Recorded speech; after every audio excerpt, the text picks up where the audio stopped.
un cheval très très rapide. Voilà, et puis Bel Espoir, le 5, s'il trotte, je suis persuadé qu'il peut aller avec aussi. Et comme grosse cote, Sébastien, je crois qu'on va être d'accord, ce sera le canter de celle de Cagnes le 8.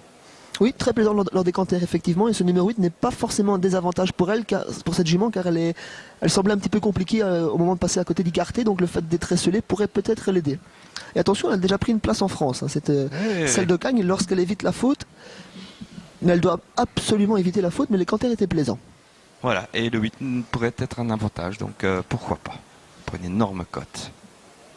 Alors qu'on n'est plus qu'à une petite minute du départ, on voit le commissaire de piste qui demande aux drivers de se rassembler pour se rendre derrière la voiture d'ici quelques secondes. On a pas mal de chevaux ici qui vont quand même largement de monter de catégorie bientôt. Hein. Ah oui, on peut penser des chevaux à des chevaux comme Urmia qui sont sans doute très estimés, ils sont l'une des meilleures dans jeune pouliche dans l'entraînement Eric Godin, également Icarté qui devrait courir d'autres lots et Icarter Putten qui vont monter les échelons. Sébastien. Bon, c'est habituel, pas tellement d'inquiétude à ce niveau-là, c'est habituel. Eric de Peut s'entend à merveille avec celui-ci, il le connaît par cœur maintenant, ça fait plusieurs fois qu'il le drive, c'est pas inquiétant. Et je surveille, c'est le Docagne, le numéro 8 et c'est pas mal du tout. Hein. Il vient de marcher à 2 reprises 14-3 à coup de carterie sur la distance de 1750 mètres ici à Mons, donc il l'a fait 2 fois, mais c'est vrai qu'il est tout de même nerveux, il est déjà derrière la voiture et on voit quelques retardataires dans le fond là. On va devoir se dépêcher. Ouais, le numéro 3 est là également, Urmia. Superbe Urmia. Le 8, celle de Cagnes, est collé dans les ailes de la voiture et tout se passe bien pour elle pour le moment. Hein. Oui. 90 € quasiment, alors que pour l'instant très loin derrière, eh bien, il me semble reconnaître Colin Frini, le numéro 13. Il est temps de s'activer là, hein, parce que la voiture ne va pas les attendre. Voilà, les chevaux qui commencent à arriver avec Bel Espoir également là. Le 13 qui colle aussi également. Le numéro 11, Vivaldi de Nayade, commence à recoller également.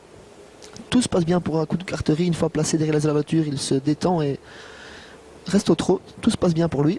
Hasta la vista qui penche un peu la tête là. Le numéro 4. Attention. Le 8, ça se présente bien tout en dehors pour cette jument. Hein. Méfiance. Hein.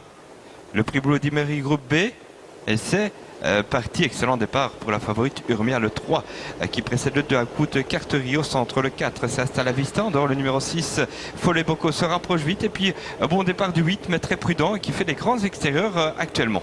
Tout le monde est parti autour dans cette épreuve avec le numéro 3 Urmia qui a très bien les choses en main, suivi par le numéro 2 à courte carterie. Marc Guns avec Hasta la Vista, le numéro 4 sont en 3e position. Follet Bocco à leur extérieur qui tente de se rabattre et Icarter Putten qui a pris un départ volant du 2e rang, bravo à eux. Oui, effectivement, le 14 Icarter Putten, j'ai un regard très offensif là, et qui vient très vite parmi les chevaux de tête, alors qu'on reste en dehors avec le 8, celle de Cagnes, et qu'on se retourne avec le driver qui est en tête, à savoir Ricky Bing et Urmia. Une faute là, alors que Urmia va se faire, non, elle accélère encore, elle garde l'avantage, Urmia devant Icarter Putten, le 14, 3-14 dans la corde. On rigole un peu là avec Rick de Peut, et à coup de carterie, il est cool. Ensuite, dans son dos, on a le numéro 6, Follet Bocco, le 4, c'est Hasta la Vista, et puis, eh bien, tout le monde est bien au trot finalement. Hop, à l'instant même où je le dis, hein, on a vu 2 fautes, voire 3, celle du 7, du 8 et du 15. Pour sortir du tour du chemin de fer, c'est toujours Urmia qui a bien les choses en main, la grande favorite, suivie par à coup de carterie. Icarter Putten, le 14, a pu se ranger le long de la corde, c'est très bien pour lui. Hasta la Vista toujours en 2e épaisseur. On voit une attaque en 3e épaisseur du numéro 5, Bel Espoir, qui se rapproche significativement avec Christophe de Peut. Oui, et le 6 est calé dans la corde, c'est Follet Bocco. Effectivement, Bel Espoir qui est sage aujourd'hui et qui est sollicité par Christophe de Peut. Ça va pas être facile quand même de doubler tout le monde, hein, parce qu'on repart très facilement un tour de l'arrivée avec Urmia, le 3, Rick Ebing qui contrôle la situation pour l'instant devant le 5. Bel Espoir, le 2 dans la corde à coup de carterie, bien le 4, votre outsider Sébastien Hasta la Vista. Ensuite, il y a le 14 Icarter Putten. Pour les autres, et bien on attend avec Follet Bocco le 6.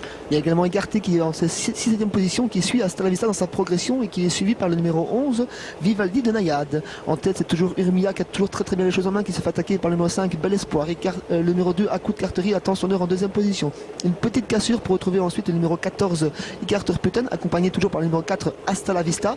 Et on tente à rapprocher dans la ligne d'en face en 3e épaisseur avec le numéro 10, Icarté qui s'annonce. Je serais bien étonné de voir Urmia battue à moins qu'elle ne cède complètement, parce que les autres me semblent en grosse difficulté. Hein. Regardez, Christophe de Peut, Bel Espoir a du mal, le 2 aussi à coup de carterie, on vient de trop loin peut-être avec le 10 Icarté. Ensuite Icarter Putten, le 14 plafonne un tout petit peu, et bien je crois que cette Urmia est bien partie. Oui, toujours suivi par le numéro 5, Bel Espoir à coup de carterie, est en 3e position et va tenter d'attaquer dans la ligne droite. Écarté semble sur ses fins, mais va se relancer, sollicité par Jules Van de Put, mais c'est Urmia qui semble s'imposer, qui semble partir vers la victoire. Le numéro 5, Bel Espoir, est toujours en 2e position. Écarté vient attaquer pour la 3e place. La 4e place est très disputée entre Follet Bocco et le numéro 2, à coup de carterie. Oui, le 3 s'impose donc devant le 5, le 10, le 2 et retour de l'As. Retour de l'As là pour une petite place derrière. Hein, ce sera la 4e d'ailleurs, avec une balade une nouvelle fois. Quel tandem, hein, Ingwerda et Bing, le tandem champion hollandais vient s'imposer sur nos terres. Le 3 donc s'impose, récapitule l'arrivée. Le 3 devant le 5. Ensuite, eh bien, nous avons le numéro 10 suivi du 2 et je crois que là sera 5e. Hein, donc 3, 5, 10, 2 et As. Quoique photographie 1 et 2 même hein, finalement pour cette 4e place. Hein. C'est donc Amélie l'arrivée provisoire de cette 3e des 4 courses à Mons. Une photographie donc pour la 4e place, 3, 5, 2. Vous l'avez vu, l'arrivée toujours provisoire bien sûr. Après photo, on vous affiche l'arrivée bien évidemment dès que nous l'aurons. La 4e, ce sera tout à l'heure et ce sera à 13h45. 3, 5, 10, pardon.